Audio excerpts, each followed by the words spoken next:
शुरू। जहां की साक्ष्यों से अपीलार्थी की मौजूदगी साबित है और घटना की न्यायिक समस्वीकृति से घटना की पुष्टि होती है, वहां साक्ष्यों की कड़ी अपीलार्थी के विरुद्ध पूर्ण होती है। विचारण न्यायालय ने ठीक ही अपीलार्थी को भारतीय दंड संहिता की धारा 302 के अंतर्गत दोष सिद्ध एवं दंडित किया और उच्च न्यायालय द्वारा उसका अनुमोदन विधिपूर्ण है। अपील निरस्त। वाद तथ्य अभियुक्त, अपीलार्थी और परिवादी दोनों एक दूसरे के पड़ोस में ही रहते थे और अच्छे संबंध के कारण अपीलार्थी का परिवादी के घर आना जाना था। घटना के दिन अर्थात 24/8/1953 को परिवादी अपने पत्नी के साथ काम पर चला गया। उनकी 17 वर्षीय पुत्री घर पर अकेली थी। अवसर पाकर अपीलार्थी घर में दिन के 10:45 बजे प्रवेश किया और उसके साथ बलपूर्वक शारीरिक संबंध बनाने का प्रयास किया, जिसका उसने कड़ा प्रतिवाद किया।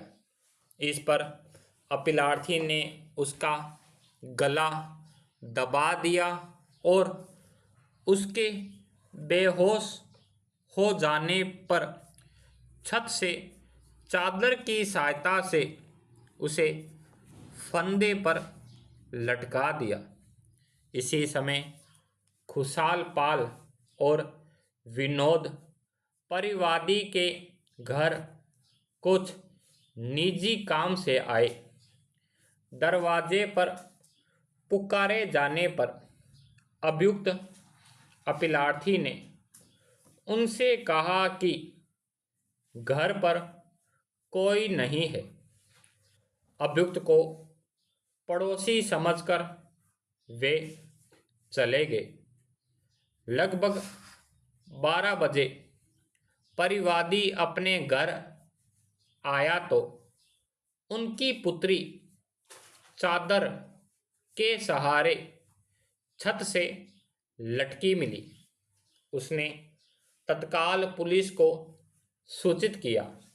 दिनांक 26/8/1993 को खुशहाल पाल और विनोद पुनः परिवादी से मिलने आए।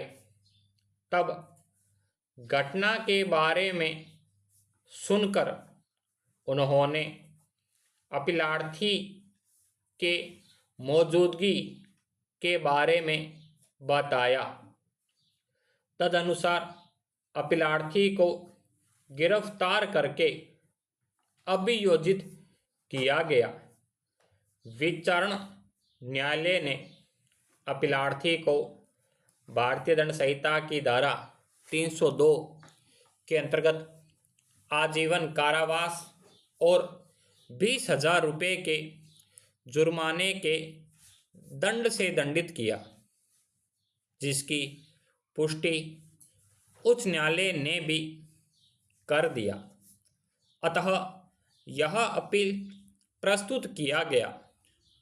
विचारण न्यायालय ने अभिलेख पर मौजूद साक्ष्यों से निष्कर्षित किया है कि अभियुक्त मृतका के घर के बगल के तल पर ही रहता था, इसलिए घटना स्थल पर उसकी पहुंच सुगम थी।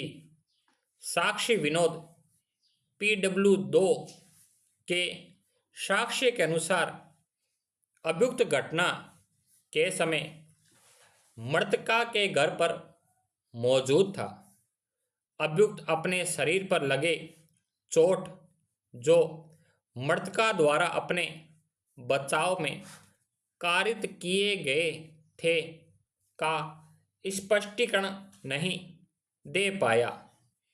PW4 एक स्वतंत्र साक्षी का साक्ष्य जिससे अभियुक्त ने घटना की न्यायिक तर समस्वीकृति की थी, अभियुक्त के दोषिता को पुष्ट करते हैं और पोस्टमार्टम रिपोर्ट की मृतका की मृत्यु गला दबाने से हुई थी, फंदे से नहीं। इन साक्ष्यों के आधार पर दोष सिद्धि को उच्च न्यायालय ने भी सही माना है। उपर्युक्त साक्ष्यों की कड़ी में घटना अपीलार्थी को ही उससे जोड़ती है और मृतका की मृत्यु से भी साक्ष्यों का अपीलार्थी से कोई शत्रुता नहीं है कि वे अभियुक्त को झूठा फंसाएंगे। अतः अपीलार्थी अभियुक्त की दोषिता स्थापित है। प्रकाश बनाम राजस्थान राज्य अपील में कोई मेरिट नहीं है, इसे निरस्त किया जाता है।